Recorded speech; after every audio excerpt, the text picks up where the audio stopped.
Le conclave est un spectacle époustouflant, suivi par les catholiques du monde entier. Des traditions séculaires se perpétuent ce soir. Le pape François est exposé en chapelle ardente avant ses funérailles, tandis que 1,4 milliard de catholiques pleurent le pape du peuple. Ensuite, place au conclave. L'Église prend une nouvelle direction après 12 ans de pontificat. Si nous, les libéraux, ne sommes pas unis, Tedesco deviendra pape. C'est assez étrange de voir à quel point la vie imite l'art en ce moment, avec ce qui arrive au pape. Que s'est-il passé? Le savez-vous? Non. On parle d'une crise cardiaque, un AVC soudain, suivi d'insuffisance cardiaque, et confirmé par le certificat de décès officiel du pape. Point. C'est le vieux dicton qui dit que l'art imite la vie. Pourtant, ce que nous allons voir, c'est que la vie commence à imiter l'art. Je parle du récent décès du pape François, le 21 avril 2025, au lendemain de Pâques. Sa mort marque la fin d'un pontificat de 12 ans et ravive l'attention sur ce qu'on appelle le conclave. Certains pensent qu'il s'agira peut-être du dernier conclave, une prophétie vieille de 800 ans prédisant le dernier pape après la mort de François attirant beaucoup d'attention. Que le prochain pape soit le dernier ou non, ce n'est pas à moi de le dire, mais le monde attend le conclave à venir. Il semble que la responsabilité du conclave vous incombe. Le processus d'élection d'un pape s'appelle un conclave. Le processus du conclave. Le conclave. Le conclave. Le conclave. Et il y a une raison à cela, que nous allons découvrir aujourd'hui. Avant même la mort du pape François, beaucoup connaissaient le terme « conclave », grâce au battage médiatique autour du film éponyme, sorti en 2024, qui explore les rouages du processus papal qui se déroule lorsqu'un pape décède et que l'élection d'un nouveau commence. Le conclave a remporté plusieurs prix et a même été nominé pour l'Oscar du meilleur film en 2025. Avec l'engouement suscité par le film, je suis tombé sur un article le jour des Oscars, le 16 février 2025, intitulé « Qui sont les favoris pour succéder au pape François ?» Les médias ont commencé à faire le lien. Le pape François étant tombé malade pendant la saison des Oscars, la question a commencé à se poser, et si vous avez l'œil prophétique, vous vous êtes peut-être posé la même. Qui sera le prochain pape? Cet article du New York Post énumérait plusieurs cardinaux potentiels. Tout comme dans le film, les options variaient selon l'origine ethnique, le pays et l'orientation politique. C'est exact. Si vous l'ignoriez, certains cardinaux penchent plutôt à gauche, d'autres à droite, libéraux et conservateurs. L'article mettait en avant non seulement les favoris, mais aussi leurs orientations politiques et spirituelles. Il y avait le cardinal pro-Italie, modéré. Le cardinal Frédélène, qui, s'il était élu, serait perçu comme un fervent opposant à la politique de gauche du pape François. Le cardinal Wim, considéré comme l'un des candidats les plus conservateurs, s'est farouchement opposé à l'approbation du mariage civil par François. Un autre conservateur, le cardinal Peter Erdog, est également envisagé. Le cardinal Lewis Antonio, des Philippines, que certains ont surnommé le « pape François asiatique ». Et enfin, le cardinal Raymond Burke, des États-Unis, critique publique des tendances libérales du pape François, décrit comme le principal conservateur de l'art au sein de l'Église. Et depuis février, ces noms réapparaissent. Après l'enterrement du pape, les cardinaux de l'Église, dont le nouveau cardinal australien Michael Bock, seront convoqués pour choisir le prochain chef des catholiques du monde. Les principaux prétendants sont présentés par Hugh Whitfield, rédacteur en chef étranger.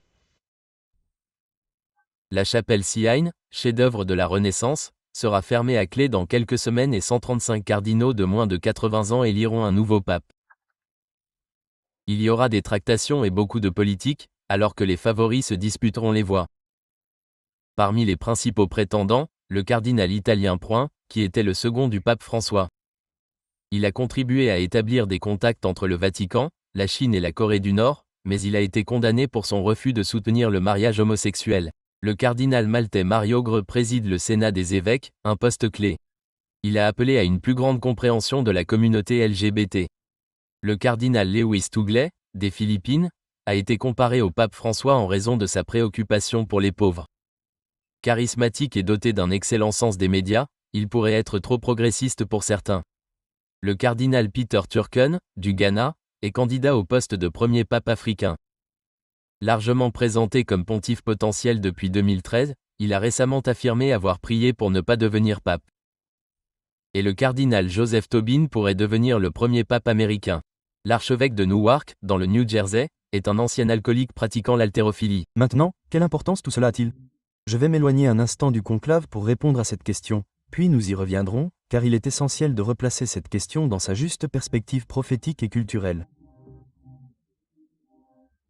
Tout étudiant en prophétie biblique adhérant à la vision historiciste de l'interprétation prophétique comprend que les 10 premiers versets d'Apocalypse chapitre 13 réitèrent la prophétie du 5e empire mentionnée dans Daniel chapitre 2 et Daniel chapitre 7, incarnée par le Saint-Empire romain germanique et l'union de l'Église et de l'État.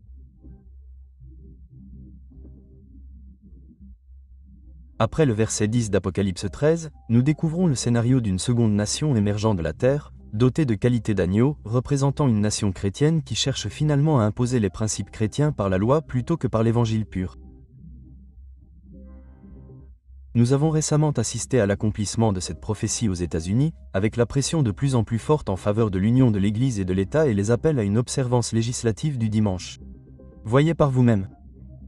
Ainsi, en plus de garantir la justice dans nos relations civiles, l'autorité civile peut réglementer le jour du sabbat, par exemple, pour nous libérer des soucis quotidiens qui nous détournent du culte dominical. Le prochain pape pourrait potentiellement jouer un rôle majeur dans la mise en œuvre de ce que l'Apocalypse appelle la marque de la bête. C'est pourquoi il est si important de garder un œil prophétique sur ces mouvements. Comme je l'ai mentionné dans une vidéo récente, il semble y avoir un changement dans l'esprit du temps. Dans presque tous les domaines de la société, nous assistons à un rejet des principes et des politiques de gauche, comme le mariage homosexuel et le mouvement transgenre. De plus en plus de personnes se tournent vers la religion et tentent de revenir à Dieu. On le constate même dans des pays comme l'Angleterre où, après des décennies de déclin spirituel, un changement s'opère, ramenant les gens à l'Église. Nous avons des statistiques absolument stupéfiantes à vous partager. Ces 6 dernières années, la fréquentation des églises au Royaume-Uni a augmenté, mais pas de 3%. Ni même de 6%. Essayez une augmentation de 50%. Que se passe-t-il?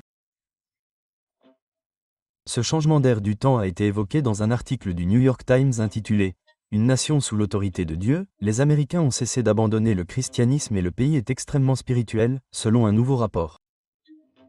Ce changement a entraîné un basculement du pouvoir, ce qui me ramène à l'ère du temps. Et dans un instant, nous terminerons avec le conclave. Un changement est indéniable en politique, dans les médias, dans presque tous les aspects de la vie. Comme je l'ai dit, ce changement se manifeste dans les guerres culturelles médiatiques. Alors que les films dits « woke » explosent au box-office, tandis que les films à thématique chrétienne engrangent des millions avec des budgets bien plus modestes, le public rejette l'immoralité de la laïcité et adhère à des contenus aux valeurs chrétiennes. Comme je l'ai dit, un changement culturel est en train de se produire sous nos yeux. Même les personnalités conservatrices le remarquent. Nombre d'entre eux s'en réjouissent, affirmant qu'il s'agit d'un changement culturel majeur. Il ne s'agit pas d'un changement dans les convictions des créateurs de Saturday Night Live. Ce n'est pas ça le changement. C'est un changement qu'ils perçoivent dans la culture. Et c'est un changement positif. Le changement est là. On le constate également au sein du gouvernement avec la mise en œuvre rapide des politiques liées au projet 2025, qui reflète la pression des conservateurs religieux cherchant à utiliser le pouvoir de la Maison-Blanche pour faire avancer leurs programmes, comme l'interdiction des personnes transgenres et du sport, et la création d'un bureau religieux à la Maison-Blanche, entre autres. Comme beaucoup d'entre vous le savent sans doute, la page 589 de ce document décrit un objectif qui pourrait constituer une étape importante vers l'accomplissement d'Apocalypse 13 et le culte obligatoire. Si ces politiques de la page 589 du projet 2025 sont mises en œuvre, cela pourrait ouvrir la voie à la page 590 de la tragédie des siècles, où l'on voit que les protestants finiront par réclamer une législation sur le dimanche. Et ce jeu de mots entre les pages 589 et 590 était bien intentionnel. J'admets que les suggestions du projet 2025 concernant le dimanche et les congés payés ne constitueront pas l'étape finale vers la mise en œuvre de la marque de la bête. Mais ce serait une déclaration importante sur la voie que de nombreux chrétiens souhaitent voir suivre aux États-Unis. La seule question est de savoir si ce sera le dernier mouvement de balancier ou s'il y en aura d'autres.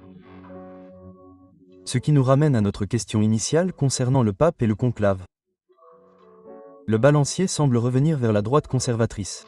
Et la question est de savoir si le conclave suivra le mouvement. Le prochain pape se rangera-t-il à gauche ou à droite? S'alignera-t-il sur l'esprit de la laïcité ou sur celui du romanisme? Peut-être choisira-t-on un modéré, capable de rassembler la gauche et la droite.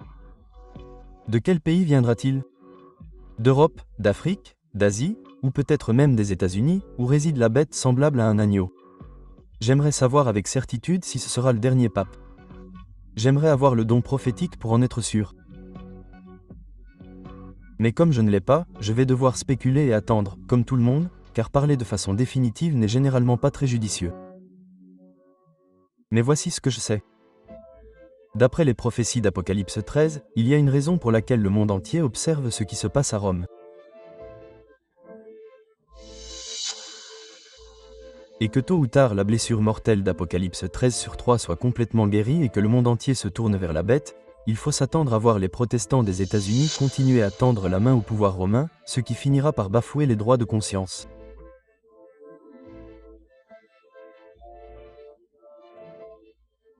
En réalité, au bout du compte, il ne faut pas se laisser piéger par la gauche ou la droite, car à la fin des temps, le monde entier, gauche, droite et centre, sera du même avis, à moins que leur nom ne soit inscrit dans le livre de vie. Vous pouvez le constater plus clairement dans notre vidéo. Qui adoptera la loi du dimanche, les démocrates ou les républicains? En réalité, peu importe qui l'initiera, le monde entier y mettra fin. Et un culte légalisé commencera aux États-Unis et se répandra dans le monde entier. Et c'est le plus important. Et le plus tôt possible, vous et moi devons nous préparer en cherchant le Christ et en lui consacrant nos vies. Alors que le monde se tourne vers le conclave et parle de l'élection du prochain pape, nous devons comprendre que ce qui compte vraiment n'est pas de savoir qui sera le prochain pape. Ce qui compte le plus, ce n'est pas de regarder la bête semblable à un agneau d'Apocalypse 13, mais de fixer notre regard sur l'agneau de Dieu immolé dès la fondation du monde, celui qui enlève le péché du monde. Le but de la prophétie n'est pas seulement de savoir ce qui va arriver. L'essentiel est d'établir notre foi dans la parole de Dieu afin que nous puissions croire en Jésus-Christ. Alors aujourd'hui, alors que le monde médite sur le décès du pape François et se demande qui sera le prochain pape, et que son attention se tourne vers le conclave à venir, je vous invite à vous tourner vers le Christ et vers la manière dont il peut transformer votre vie. Ainsi, lorsqu'Apocalypse 13 s'accomplira et que le monde bloquera ses fonds et tentera de vous anéantir en vous interdisant d'acheter ou de vendre, vous pourrez dire « J'ai déjà acheté à Dieu, purifié par le feu, et vous n'achèterez pas ce qu'ils vendent. » Que Dieu vous bénisse et prions pour que nous continuions à chercher non seulement à connaître les temps, mais surtout à connaître le Sauveur par nous-mêmes. Que Dieu vous bénisse.